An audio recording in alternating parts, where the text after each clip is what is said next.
नमस्कार दोस्तों, मेरे YouTube के चैनल में स्वागत है। दोस्तों, आज मैं एक ऐतिहासिक घटना की बात करूंगा।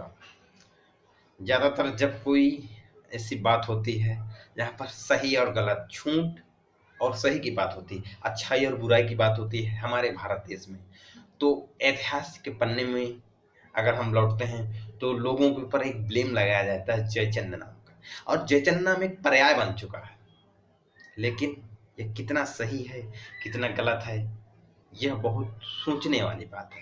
लोग जयचंद को तरह तरह की गालियां देते हैं। जयचंद नाम एक गद्दारी का नाम पर्याय हो चुका है। तो मैंने जो स्टडी की, एक जयपुर के एक बहुत वरिष्ठ पत्रकार हैं आनंद शर्मा, उन्होंने कुछ अपनी लेख और पत्रिकाएं प्रकाशित की हैं। वो बहुत सारे पुरस्कार से भी नॉमिनेशन उनका हो चुका है। तो उनका मैंने एक लेख पढ़ा, तो उन्होंने बहुत सारे उपन्यास भी लिखे हैं। तो उन्होंने जो बातें बताई है वो सही है कहीं न कहीं, क्योंकि जो बात हमारे देश में जयचंद के बारे में प्रचलित, जयचंद वही पृथ्वीराज चौहान और जयचंद यानी संयोगिता के पिता, जिनके बारे में कहा जाता है कि जयचंद की पुत्री संयोगिता को अपहरण करके पृथ्वीराज चौहान ने शादी की थी, जिसका बदला लेने के लिए जयचंद ने पृथ्वीराज चौहान को हरवाने के लिए मोहम्मद गौरी से मिल करके दिल्ली में आक्रमण कराया। लेकिन ये सारी जो बातें हैं, चंद बरदाई की लिखी हुई पुस्तक पृथ्वीराज रासो, जो कि प्राचीन इतिहासकारों की दृष्टि से वो किताब ऑथेंटिक नहीं है, यानी उसकी जो भी बातें हैं वो बिल्कुल सरासर गलत हैं, क्योंकि चंद बरदाई पृथ्वीराज चौहान का दरबारी कवि था। और हमने पढ़ा है कि वीर गाथा काल के जितने भी कवि हुए हैं, वह आश्रयदाता राजाओं के झूठी प्रशंसा करके झूठी बातें लिखते थे। इसीलिए उन्होंने जो भी बातें लिखी हैं उनका कोई किसी इतिहासकार की किताबों से कोई मेल जोल नहीं खाता। मैं आपको बहुत जल्दी बताऊंगा कि जो पृथ्वीराज चौहान और जयचंद के बीच के रिश्ते की बात क्या है। पृथ्वीराज चौहान और जयचंद, इतिहासकारों ने जो विश्लेषण किया और उसमें से आनंद शर्मा जी ने जो लेख में बताया कि दिल्ली के राजा अंगपाल की दो पुत्रियां थी। उन दो पुत्रियों में से एक पुत्री का पुत्र था जयचंद, जो सबसे बड़ी पुत्री थी कीर्ति, कीर्तिमाला नाम की।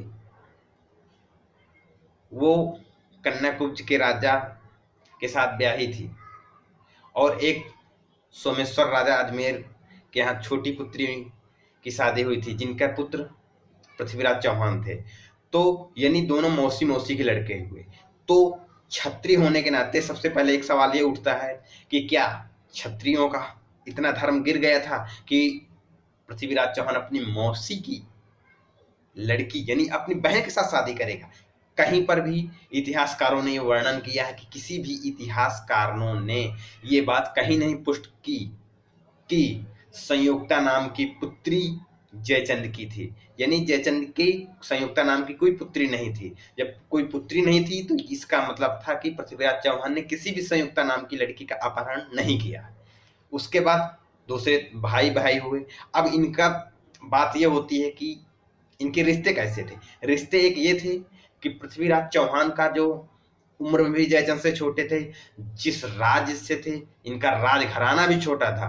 जो जयचंद बहुत बड़े रजवाड़े घर से थे, उम्र में भी अपने बड़े थे, लेकिन अंगपाल के कोई पुत्र नहीं थे। तो वो दिल्ली का राज सिंहासन अपने छोटी पुत्री के लड़के यानी पृथ्वीराज चौहान को गद्दी में दिया था, गोद लिया था और राज सिंहासन दे दिया था। तो थोड़ा सा हो सकता है कि जयचंद का मन मुटाव रहा होगा। लेकिन बात इतिहासकारों ने ये लिखी कि जब तराइन का प्रथम युद्ध हुआ, पृथ्वीराज चौहान ने भारत के तमाम राजाओं को आमंत्रित किया। उन राजाओं को आमंत्रित किया जो जयचंद से कमजोर थे शक्ति में, उन लोगों को आमंत्रित किया, लेकिन जयचंद को आमंत्रित नहीं किया।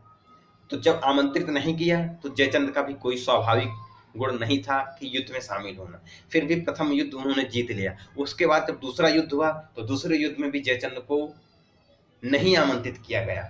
और जयचंद को आमंत्रित नहीं किया गया और पृथ्वीराज चौहान वीर गति को प्राप्त हुए। तो अब मैं आपको ये बात बताऊंगा कि इतिहासकार ये बात बोलते हैं प्राचीन काल के कि पृथ्वीराज चौहान की तराइन के युद्ध में ही मार दिया गया, लेकिन पृथ्वीराज रासो में लिखा गया कि वो शब्द वेदी बाण मारते थे, उसको पृथ्वीराज चौहान ने घोरी को मारा। लेकिन इतिहासकार ये बोलते हैं कि तराइन युद्ध के 10 साल बाद लगभग 1200 से 1206 के बीच सिंध नदी के किनारे मोहम्मद गोरी को कुछ काबिला वालों ने, कबीले टाइप के लोगों ने, जो पुरानी दुश्मनी के तहत उनको अचानक चोरी छिपे उनको मार दिया था। यानी पृथ्वीराज चौहान की मृत्यु 10 साल पहले हो चुकी थी और मोहम्मद गोरी 10 साल बाद मारा गया था। तो ये बातें खंडित होती हैं। लेकिन जयचंद नाम शब्द को जो गद्दारी से जोड़ा जाता है, मैं दोस्तों आशा करता हूं इतिहास के पन्नों को अच्छे से समझिए। आप जब तक कुछ तथ्यों को सही नहीं समझते हैं तो उसको गलत और सही मानने की कोशिश ना करें। मैंने जो सिंथेटिक अध्ययन किया, लोगों से जानकारी प्राप्त की, जो इतिहासकार मेरे दोस्त हैं, उसका थोड़ा सा गूगल का सहारा लिया और अनेक प्रकार की सामग्रियां से सहारा लेकर के हम लोग एक विश्लेषण करते हैं कि क्या चीज सही है क्या गलत है। तो यह मैंने पाया तो आप तक शेयर किया। इसीलिए मेरे द्वारा दी गई जानकारी आपको कैसे लगी कमेंट बॉक्स में लिखें और मेरे वीडियो को अधिक से अधिक शेयर करें। मेरा चैनल सब्सक्राइब नहीं किया तो रेड बटन दबाकर सब्सक्राइब करें और बेल आइकन दबाएं, जिससे मेरे द्वारा ऐसे ही चटपटी जानकारियां आपको आसानी तक पहुंचती रहें। जय भारत, जय संविधान।